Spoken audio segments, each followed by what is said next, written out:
Morning, guys. Sorry, early morning.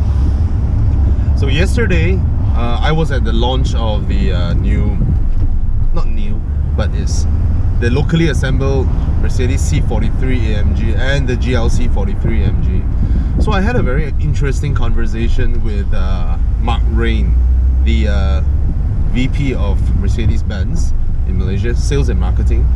And he's also the guy who is instrumental in the transformation of the Mercedes brand in Malaysia. That is something that everybody would agree with, you know. Since his arrival in Malaysia, he's only I don't know, he's 33 or 34 years old, very young for his position. But you talk to him, he sounded like someone who works in Mercedes for 50 years, you know. He sounded like someone like that. Anyway, he is this dynamic new, he is the embodiment of the dynamic new kind of, you know, Mercedes customer. You know, he is fast in his decision making, he is very, very sharp, and the things that he do is pretty groundbreaking, I would say. Anyway, so we had a very interesting conversation because we were in the press con. We were saying that thank you so much for, you know, attempting to bring back the normalization of 6-cylinder engines into the premium marks. As we all know, amongst all the premium car makers now, all of them offer 4-cylinder turbocharged engines. And if you are someone who has driven a 6-cylinder turbocharged engine, like a 3-litre one, you will know the marked difference between a 4-cylinder and 6-cylinder engine.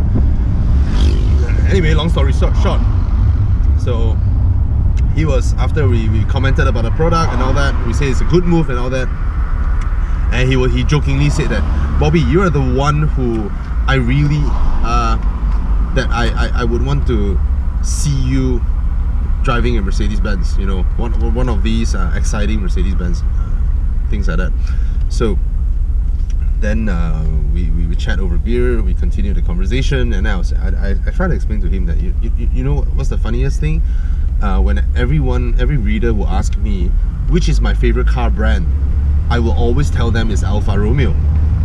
Alfa Romeo is my favorite car brand, but there isn't a single Alfa Romeo currently or for the past 10 years that I like. Either they hit a home run with its design and screw up the engine, or either they have a great engine and then a shit gearbox or whatever. Basically, Alfa hasn't gotten the package right. For me as a consumer, not as a journalist, for me, my own taste as a consumer, there isn't an Alfa Romeo that is correct. You know, you look at the Mito, the execution is correct. It is a small entry-level Alfa, but it looks like a piece of crap. And then you have the Giulietta, which carries a very, very long storied name. The Giulietta name has a lot of legacy behind it, but they put that name, they hurriedly put that name into a car that carries no I would say dynamic properties that allows it to challenge even a humble Golf, right? So the Giulietta was a great name wasted on a mediocre car. And how it looks, it doesn't look like those really, really great Alfa designs that has come up in the past year. And then you have the 159. The 159 is a beautiful car. It is one of the most beautiful car I've ever seen, and one of the most long-lasting designs I've ever seen on a normal 4-door passenger car. But it has a rather uncharacterful GM engine. It doesn't have a proper gearbox, and that's why I was like, yeah, to me, a car that I will like must have the package, the complete package.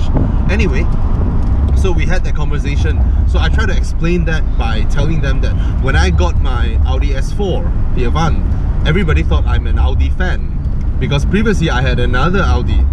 But I know for a fact that I'm not an Audi fan. It just so happened that back in 2008, 2009, 2010, Audi had the perfect package. They got the interior right, they got the engines right, they got the transmission right, they got the design right. They have the complete package back about 10 years ago. And that is what made them successful 10 years ago. So then comes back to the Mercedes-Benz. To me, currently, the one Mercedes-Benz that, put aside the addiction of power, is you can put 800 horsepower into a Vito and then it will be cool, right? So put aside those, you know, really crazy C43 AMGs or whatever. Those are cars where no one will say they don't like it, but not something whereby they will truly love it or whatever. So I told Mark that the current car from Mercedes-Benz lineup, the one that got the absolute everything right, and the one that I really, really love to have, which I couldn't afford, is the S-Class Coupe or the S-Class Cabriolet. So that is one car that you look at its interior, you look at its proposition, the profile of that car, the design of that car, everything is just perfect. And so the question I want to ask everybody, what's your favorite car brand? And are you someone like me, or you are more towards the brand side? Because I notice a lot of Malaysians, right, we look at brand as the all as the representation of everything.